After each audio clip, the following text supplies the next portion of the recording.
গেল বছরের ৫ আগস্ট ছাত্র জনতার অভ্যুত্থানে একদিকে দেশ ছেড়ে ভারতে আশ্রয় নেয় সাবেক প্রধানমন্ত্রী শেখ হাসিনা, অন্যদিকে প্রাণ রক্ষায় সেনানিবাসে আশ্রয় নেয় ৬২৬ জন আওয়ামী লীগের দোসর, যাদের মধ্যে সাবেক স্পিকার, ডেপুটি স্পিকার, আইন শৃঙ্খলা বাহিনীর সদস্য ও রাজনৈতিক ব্যক্তিসহ অনেকেই ছিলেন। ৬২৬ জনকে সেনাবাহিনী কর্তৃক আশ্রয় দেওয়ার কথা আন্তঃবাহিনী জনসংযোগ পরিদপ্তর আইএসপিআর পরে জানালেও তাদের মধ্যে কে কে ছিলেন এতদিন তা ছিল অজানা।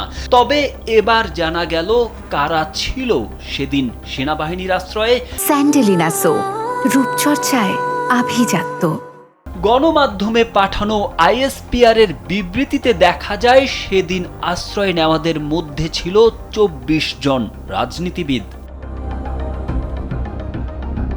সেনানিবাসে আশ্রয় নেওয়াদের মধ্যে রয়েছেন সাবেক আইসিটি মন্ত্রী জুনায়েদ আহমেদ পলক, তৎকালীন সংসদ সদস্য সাইদুল হক সুমন, সাবেক স্পিকার শিরিন শারমিন চৌধুরী, তৎকালীন সংসদ সদস্য নাজমা আক্তার, সাবেক ডেপুটি স্পিকার শামসুল হক টুকু, তৎকালীন সংসদ সদস্য ছোট মনির, তৎকালীন সংসদ সদস্য ইকবালুর রহমান, সাবেক সংসদ সদস্য শাহজাহান খান, তৎকালীন এমপি রাগিবুল আহসান রিপু, তৎকালীন এমপি একেএম রেজাউল করিম তানসেন, তৎকালীন সংসদ সদস্য এম এ লতিফ, সাবেক সংসদ সদস্য কাজী নাবিল আহমেদ, তৎকালীন mayor Khulna city corporation Talukdar Abdul Khalek, তৎকালীন এমপি হাবিবুন নাহার, তৎকালীন মেয়র মোহাম্মদ ইকরামুল হক টিটু, তৎকালীন mayor Sylhet city corporation Mohammad Anwaruzzaman Chowdhury, তৎকালীন MP Mohammad Abu Zahir, councillor Barishal city corporation Ziaur Rahman Biplob, ward councillor S M Rafiuddin Ahmed,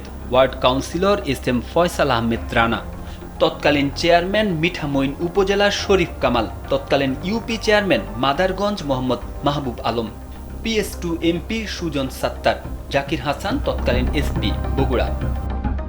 ISPR জানায় তৎকালীন নিরাপত্তা পরিস্থিতিতে আশ্রয় প্রার্থীদের জীবন বিপন্ন হওয়ার সম্ভাবনা ছিল, কিন্তু দুঃখজনকভাবে কিছু স্বার্থান্বেষী মহল উদ্দেশ্য প্রণোদিতভাবে বিভ্রান্তিকর সংবাদ ছড়িয়ে সেনাবাহিনীর ভাবমূর্তি ক্ষুণ্ণ করার পাশাপাশি জনগণের সঙ্গে দূরত্ব তৈরির অপচেষ্টা চালিয়ে যাচ্ছে।